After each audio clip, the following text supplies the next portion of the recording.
Hello friend, আমি মৌমিতা। আমার মতো কে কে কালী পুজোর দিন ঠাকুর দেখতে না বেরিয়ে পরের দিন ঠাকুর দেখতে বেরো। আর কালী পুজোর পরের দিন ছিল মঙ্গলবার। মঙ্গলবার মানেই হচ্ছে আমাদের নিরামিষ। আর জানো তো, অনেক দিন থেকে একটানা আমরা নিরামিষ খেয়ে যাচ্ছি। আর জানো তো, একদম নিরামিষ খেতে ভালো লাগছে না, তাই ডিসাইড করলাম ভোগের স্টাইলে খিচুড়ি আর সেইভাবে একটু শাক চচ্চড়ি বানাবো।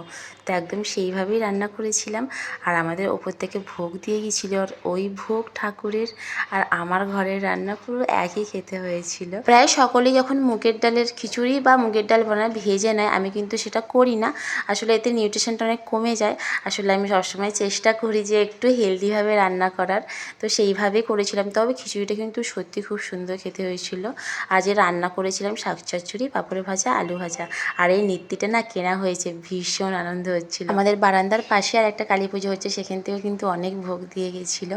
তো তারপর আমরা রাত্রি 11:30টার সময় ঠাকুর দেখতে বেরিয়েছিলাম। দেখো কত ভিড় রাস্তাতে। আর আমরা ঠাকুর দেখে বাড়ি এসেছিলাম প্রায় 1:30টা হবে। তো তারপর একটু ফাংশানও দেখছিলাম। ফাংশানটা এত ভালো লাগছিল না, খুব